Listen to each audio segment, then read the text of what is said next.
je crois que nous sommes tous attachés à la libre circulation des travailleurs dans l'espace européen.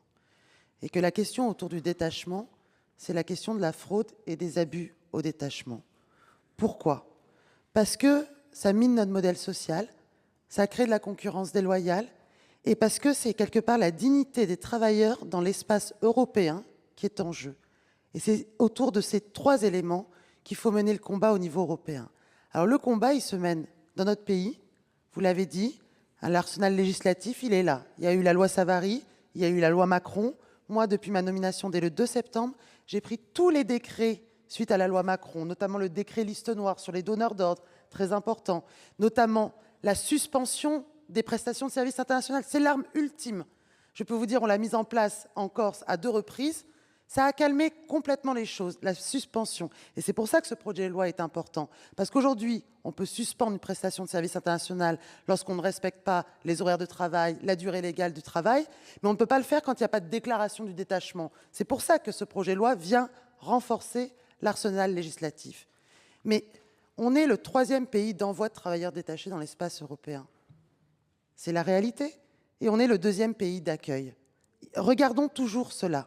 Alors, le combat, il se mène au niveau national. Vous l'avez dit, les sanctions, elles sont où? Mais tous les mois, je fais un point avec les préfets de région et ils ont cette interrogation. On a fait près de 360 sanctions, près de 1,8 million d'euros récupérés dans les derniers mois. Donc les sanctions, elles tombent. Après, il y en a que ça va au niveau du juge, ça met plus de temps. Elles tombent. L'arrêt de prestation de service international, c'est l'arme la plus efficace. Donc ça, c'est le combat au niveau national et on aura l'occasion, à travers les différents amendements, de parler de ce que nous faisons ici dans notre pays. Mais deuxième combat, bien sûr que c'est au niveau européen qu'il faut le mener. Moi, 2 semaines après ma prise de fonction, j'étais, au niveau européen, demander une révision de la directive de 96. Cette révision, elle est nécessaire. Pourquoi elle est nécessaire? Parce qu'il faut mettre un terme à ces entreprises boîtes aux lettres, celles qui n'ont aucune activité substantielle, que parfois, en effet, vous avez raison, monsieur le rapporteur, c'est des Français qui vont les ouvrir en Pologne, justement, pour envoyer des travailleurs détachés, qu'il faut arrêter le double détachement du travail temporaire. Et d'ailleurs, on fait un signal très fort, puisqu'on met un article, je crois que c'est l'article 50, qui vient pour donner un signal aussi au niveau européen. Donc, ce combat, il faut le mener au niveau européen. Qu'est-ce que nous avons obtenu? C'est ça la question. Qu'est-ce que nous avons obtenu depuis plus de 6 mois? Michel Sapin avait déjà obtenu la directive de 2014, qui a permis justement de renforcer la responsabilité des donneurs d'ordre vis-à-vis des sous-traitants, notamment dans le domaine du bâtiment. Qu'est-ce qu'on a obtenu? La Commission a annoncé le 8 mars qu'il allait avoir une révision de la directive de 96. Très bonne chose. Et je vous dis ce que je vous dis là. Je vais voir, bien sûr, on a un petit groupe de pays qui veulent faire bouger cette directive de 96, et le nœud du problème, il est là. Il est dans cette directive de 96. Mais je vais voir aussi mes homologues en leur disant, il n'y a pas qu'une question de concurrence déloyale. Il y a une question, clairement, voilà comment vos citoyens sont hébergés dans notre pays. C'est la question de la dignité des travailleurs dans l'espace européen. Ce n'est pas qu'une question d'érosion du modèle social et ce n'est pas qu'une question de concurrence déloyale. Et je pense que c'est important de continuer à faire des bilatérales avec notamment les pays qui ont fait une procédure de carton jaune actuellement auprès de la Commission européenne, puisqu'ils refusent qu'on traite de la révision ciblée de la directive de 96. À partir de là, quelles sont les propositions de la France? C'est les propositions les plus offensives. Moi, je les ai posées sur la table.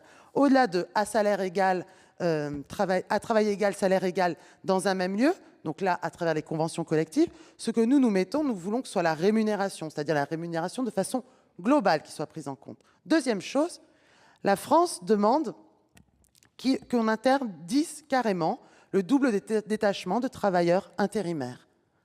Troisième chose, nous demandons que l'hébergement fasse partie du noyau dur dans le cadre de la directive de 96, justement pour qu'on évite d'avoir des entreprises qui finalement, ok, ils respectent le salaire, mais défalquent des feuilles de salaire des travailleurs détachés, près de 20-30 euros par jour pour vivre dans des taudis. Voilà la réalité. Donc on demande que la question de l'hébergement soit également dans le noyau dur.